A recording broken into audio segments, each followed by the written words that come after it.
Hi everyone, this is Allison and Jason with Center for Champions. This is week 2 of our 4-week summer series, and we are working our way through the book of Philippians.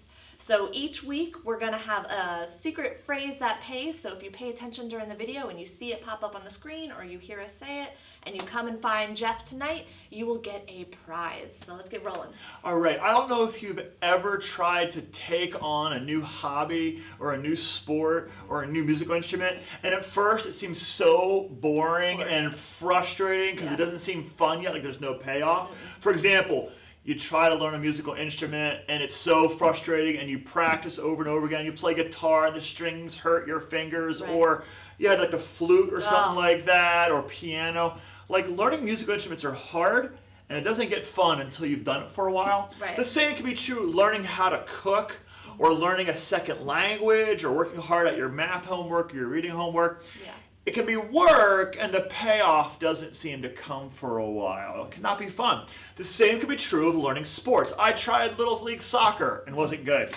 I tried Little League Baseball and I was terrible. And then I tried basketball, and you know what? I was terrible. But you're so tall. Yeah, I'm tall, I was lanky, I was scrawny, I was awkward. And even all the way through high school, I would try and practice, and I was terrible and rode the bench even through my senior year. And so I kept trying to put the effort in, but I wasn't seeing the payoff until I got like 20 years old. Did you ever something like that in your life? Oh my gosh, Jason, I was horrible at team sports my whole life. I played softball for 13 years and just ended up being an amazing bench warmer. But it wasn't until I found CrossFit that, of course, in CrossFit, the beginning was pure torture. Not only were my muscles sore, but I was frustrated because there was new terms and different ways of doing things. But I've been doing it for 3 years now, and I'm finally seeing the payoff. And I have got this great group of CrossFit members that are now my family that help encourage me and root me on. And we want you guys to see your mentors as this person who wants to root you on in your walk with Jesus. So many things are going to seem boring until you see the payoff, and it might not come for a little while. So just some kind of funny video here. We're going to watch me attempt to do double unders. Now, double unders are a jump rope. But while you're jump roping, you want that rope to pass under your feet twice. It's very difficult, and if you mess up, it definitely self-corrects you because it's difficult and it hurts. So watch this video.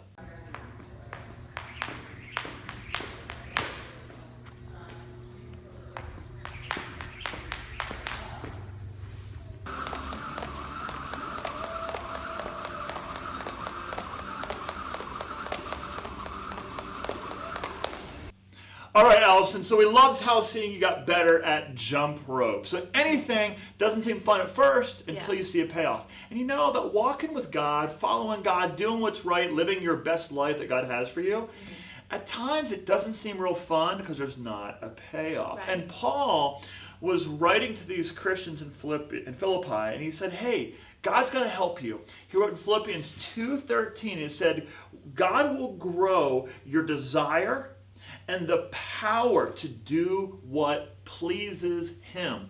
He said that sometimes you may not feel it, but God's going to grow the desire to do what is right. He's going to help you grow into that best life. Now, for me, one of the ways when I was about 14 years old that God wanted me to grow to do what was right is I needed to stop being so sarcastic and snarky. I was not good at sports and I wanted to be popular, but I could say some really mean, sarcastic things that were kind of funny. And I would make fun of substitute teachers and other kids that weren't like me. I don't know any of our students that do that. Yeah, I could be so sarcastic, and I was good at it. But God began, like Paul wrote, to grow a desire to do what is right. He's like, hey, you need to knock that off. And now use your words for encouragement or just keep your mouth shut.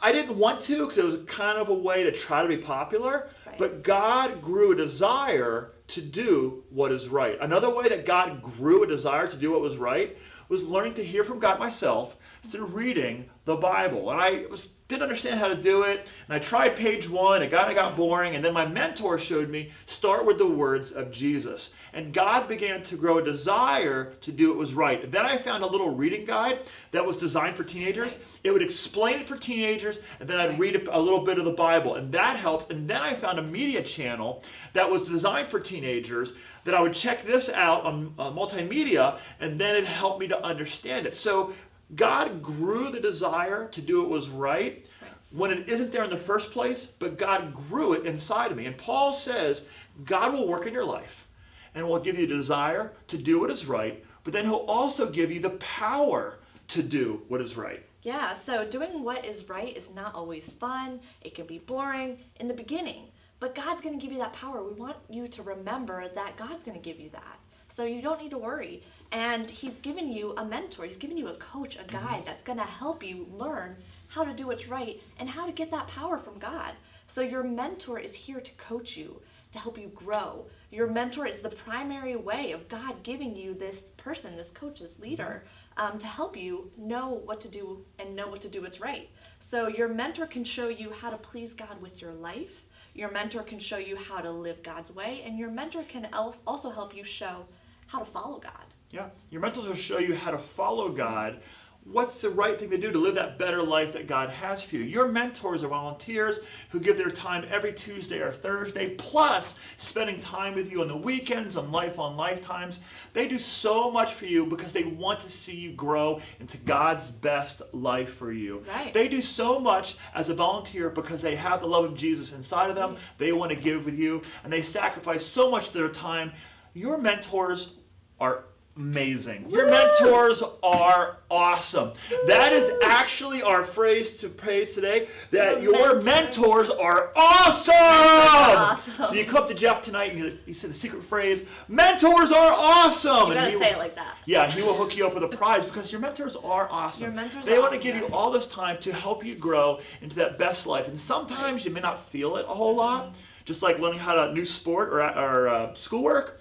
But God will give you the power and the desire to do what pleases him. And we're going to talk about growing up in that, into your best life. So mentors, we want you to share with your mentees. Share a time that you had to learn a new thing and take on a new skill or habit or sport. And it wasn't fun at first, but then when you stayed with it, you began to see a payoff. They may make a connection to like growing in God. Right. Also, and mentees, talk to your mentors and tell them something that's difficult about following Jesus. What is hard about following Jesus? And you guys, talk to your mentors. Be honest. You know, don't have one of these like, how's your day? Come on. Open up, guys. Your mentors are awesome and want to be there for you, so use them.